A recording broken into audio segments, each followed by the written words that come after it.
మనకి అలాంటి. కానీ ఈ సినిమా ప్రత్యేకించి చాలా ఛాలెంజింగ్ సర్కమ్స్టాన్సెస్లో, చాలా ఒడిదుడుకుల్లో, యాడ్వర్స్ కండిషన్స్లో కూడా మనస్ఫూర్తిగా దీన్ని ముందుకు తీసుకెళ్ళి, ఆర్థిక ఇబ్బందులు ఎన్ని వచ్చినా కానీ, అంటే నాకు పొలిటికల్గా పేరుండొచ్చు, దేశవ్యాప్తంగా నేను తెలిసి ఉండొచ్చేమో, కానీ సినిమా పరంగా వచ్చేటప్పుడు నేను చాలా హీరోస్తో కంపేర్ చేస్తే వెరీ వాళ్ళందరికంటే చాలా తక్కువ నేను.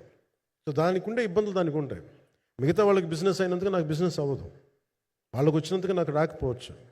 ఎందుకంటే నా దృష్టి, నా కాంపిటేటివ్నెస్ ఎప్పుడు నేను సినిమాల మీద పెట్టలేదు. నేను ఇప్పుడు సొసైటీ పొలిటికల్ ప్రాసెస్ పెట్టాను, కానీ ఎప్పుడు సినిమా మీద నేను ఎంత ఉండాలనేది నేను ఎప్పుడు పెట్టలేదు.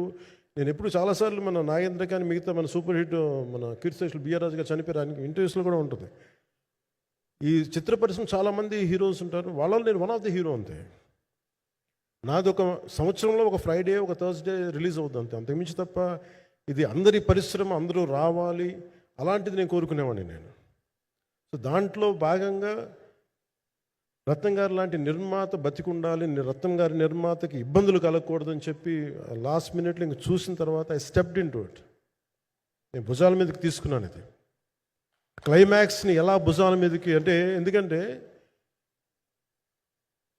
ముఖ్యంగా ఇక్కడ ఇది ఇంకొక బలమైన స్టార్ కాస్టింగ్ చాలా బాగా చేశారు ఆయన. ముఖ్యంగా బాబీ డియోల్ గారిని అంటే ఈరోజు చూస్తుంటే నాకు అదే అనిపించింది. ఈరోజు మన ప్రెస్ మీట్ కూడా నేను వచ్చాను. అందరూ ఎంత బిజీగా ఉన్నారని కొన్ని రాత్రుల నుంచి నిద్రలేదు. మన మనోజ్ పరమహంస గారికి కానీ, రత్నం గారికి కానీ, జ్యోతి గారికి కానీ, పాపం ఈ సినిమా ప్రమోషన్ సింగిల్ హ్యాండెడ్గా పాపం నిధి అగర్వాల్ భుజాల మీద వేసుకొని నాకే బాధ అనిపించింది. పాపం ఒక అమ్మాయి తన కెరీర్ తను చూసుకోవాల్సిన అమ్మాయి కూర్చోబెట్టి నాకే సిగ్గు అనిపించింది. I have to truly appreciate you. అంటే చాలా పాపం అన్నీ వెళ్తూ ఉంటే నాకు ఇదేంటి సినిమాని అనాథలా వదిలేశారంటే అనిపించింది. సో నాకేమనిపించింది, ఈ సినిమాకి ఎవరు అనాథలా వదలలేదు, నేను ఉన్నానని చెప్పడానికి వచ్చాను ఈ రోజున. ఎందుకంటే నేను కోట్లాది మంది ప్రజలకి అండగా ఉండేవాడిని, దేశంలో ఉండే సమస్యలకి స్పందించేవాడిని. అలాంటిది తెలుగు సినిమాకి, నా సినిమాలకి మీకు తెలుసు గతంలో ఎన్నిసార్లు ఇబ్బందులు పెట్టారు. అదే మన ప్రభుత్వం అక్కడికి రాగానే వెంటనే సాధారణంగా హృదయ కవాటాలు తెరిచి మరి ఆహ్వానించాం. ఏమీ కృతజ్ఞత కూడా ఆశించలేదు. అంత చిత్ర పరిశ్రమను అంత గుండెల్లోకి తీసుకుంటాం. అలాగే దీనికి సంబంధించి అలాంటిది నా సినిమాని నేను ఎందుకు వదిలేస్తాను? ఎందుకంటే ఇది ఇంకో సినిమా కాదు.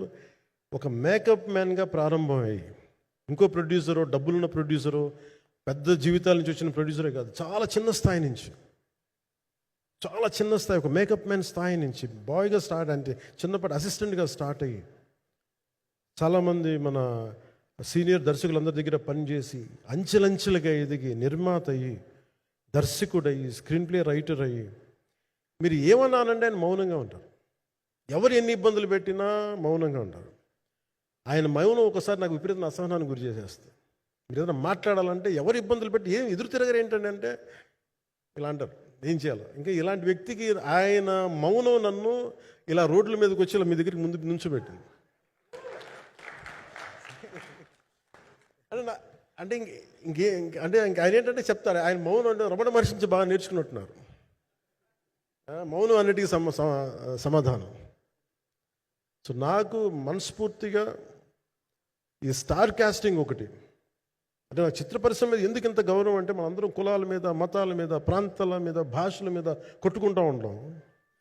But any film industry take in this world, especially Indian film industry, దీనికి there is no caste discrimination, there is no region discrimination, there is no religion discrimination, nothing.